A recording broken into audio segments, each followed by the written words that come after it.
Rapaze, sou a professora Bruna Oliveira de História e o nosso tema de agora é o Brasil colonial e a sociedade, né? Ou seja, como o Brasil colonial vai se estabelecer aqui, ou melhor, como a sociedade vai se estabelecer dentro do Brasil Brasil colonial, né? Primeiramente, lembrando sempre, o Brasil não foi colonial desde o seu primeiro momento. Tá? O Brasil, ele passou por 34 anos de abandono total da nossa metrópole, que no caso era Portugal, porque eles não acharam que eles vieram buscar no primeiro momento. Eles estavam atrás de ouro, eles queriam ouro a todo custo. Afinal de contas, essa era a nova moeda e eles precisavam encontrar. Por não terem encontrado, simplesmente pegaram o pau-brasil, colonizou, né? Fizeram os indígenas trabalharem para ele de modo escravo durante algum tempo, durante 34 anos exatamente. E aí começaram a haver invasões, né? Porque o Brasil tem um espaço litorâneo gigantesco, o território litorâneo do Brasil é gigante. Então Portugal não conseguia dar conta. E aí começaram a haver as invasões holandesas, as invasões francesas e por aí vai.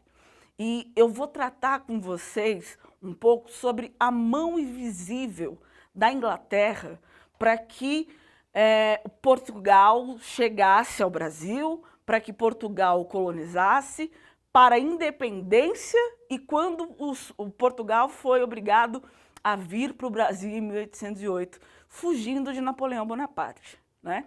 Primeiro, para a gente poder falar sobre isso, vamos voltar lá no ano para a gente poder entender isso aqui, tá? Vamos voltar no ano de 1312, se não me falha a memória, ou é 1314 até 1316. Tem uma revolução em Portugal, chamada Revolução de Avis, né? O que foi a Revolução de Avis? O rei morreu, e quando ele morreu, a filha dele tinha se casado com um rei de Castela, que ficava na Espanha. Era a Dona Beatriz. Se casou aos 13 anos por conchavos, enfim, políticos. E aí, quando ele morre, ele não tem ninguém, nenhum homem, para deixar no seu lugar. E por ele não ter nenhum homem para deixar no seu lugar, ou o poder político de Portugal passaria para Castela, no caso, para a Dona Beatriz, mas Portugal, então, seria governada por quem? Por quem? Por quem? Pela Espanha. Porque, afinal de contas, a filha do rei é casada com um rei espanhol. Para que isso não acontecesse, Dona Leonora, que era a esposa do falecido rei, entrou e tomou o poder. Só que a gente tem uma coisinha chamada machismo, né? Que existe desde sempre. Afinal de contas, esses maus hábitos que a gente adquire para conviver em sociedade são maus hábitos históricos também. Então, assim, dentro desse mau hábito, o português se rebelou contra a Dona Leonora, disse, olha, não queremos uma mulher no poder, mas também não podemos deixar que a administração, ou seja, a autonomia portuguesa, torne-se espanhola. Então, o que vai acontecer? Portugal ali, os liberais, os burgueses, vão se reunir, né? Fazer uma guerra, uma tremenda guerra. Foi desastroso. Matou ali centenas de milhares de pessoas para que o poder, então, pudesse voltar para Portugal. Quem devolve o trono a Portugal é a Inglaterra, né? Que não cobrou nada naquele momento. Simplesmente viu ali e tal, se meteu, pegou, falou, beleza, vou devolver o trono. E aí entra a família Bragança, né, que fica aí durante muito tempo, até chegar aqui no Brasil. E aí os ingleses, eles têm uma maneira muito sutil, porque eles não vão pedir nada para Portugal, muito pelo contrário. E aí quando eles chegam em 1534, que está tendo um monte de invasão, e aí o que acontece? Pede ajuda de Portugal, dos ingleses novamente. A ajuda do inglês foi uma sugestão. Ora, se você está com problema, povoe a sua colônia. E como fizeram isso? Primeiro, partindo dessa sugestão inglesa, chamaram aí um carinha chamado Martim Afonso de Souza. Martim Afonso de Souza trouxe para o Brasil a primeira muda de cana-de-açúcar, né? E aí criou-se as capitanias hereditárias. Foram 15 no total, mas só 2 vingaram. O que foram essas capitanias hereditárias, afinal de contas? Foi a forma como Portugal encontrou de não precisar sair da metrópole, que era Portugal, né? E, enfim, colonizar, colocar gente dentro da sua colônia. Então, dessas 15 capitanias hereditárias, somente 2 vingaram, uma em Pernambuco e a outra em São Vicente. Essa implantação de um negócio lucrativo, por que é lucrativo? Primeiro, porque a mão de obra é escrava, né? Então, assim, agora, em 1888, 1534, ainda era escravidão indígena. 1588, escravidão africana, ok? Então, nós estamos falando aqui da implantação de um negócio lucrativo por ser de mão de obra escrava, né?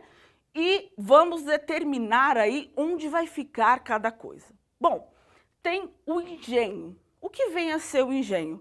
O engenho é a unidade produtora, né? O que é? É onde planta as canas-de-açúcar? Não. É onde você leva a cana-de-açúcar, aí você moe e tudo mais.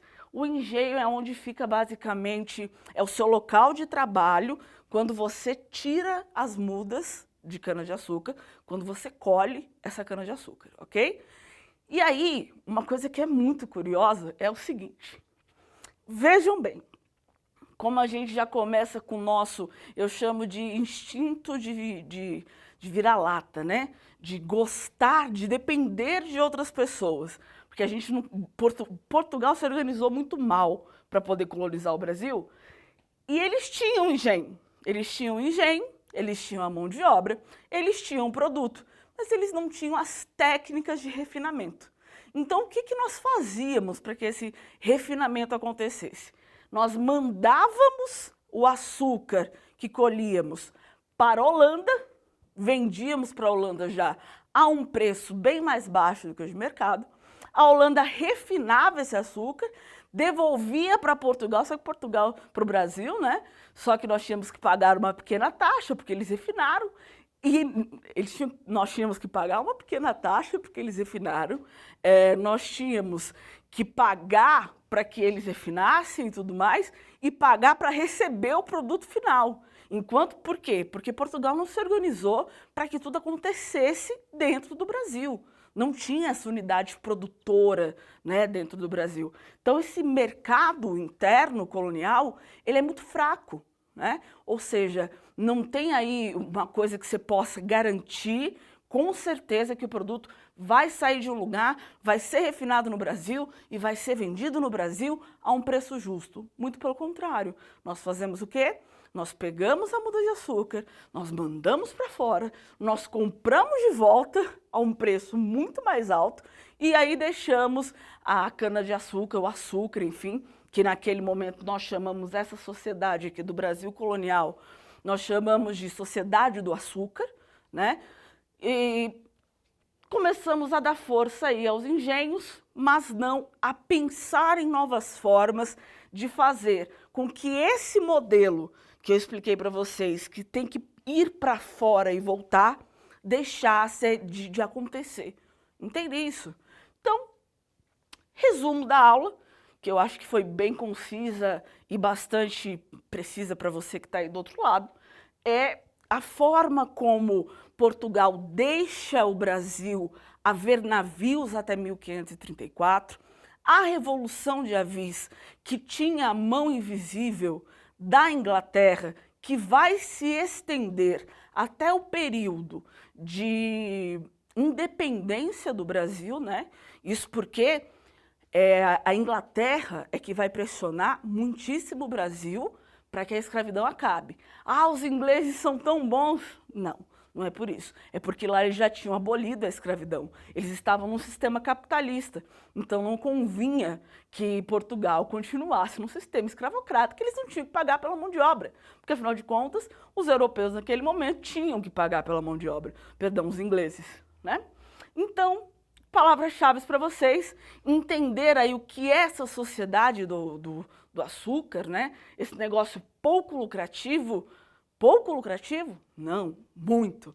Para Portugal, a forma como isso foi feita, levando, trazendo, não fazendo uma política que fizesse com que o nosso produto continuasse em terras brasileiras.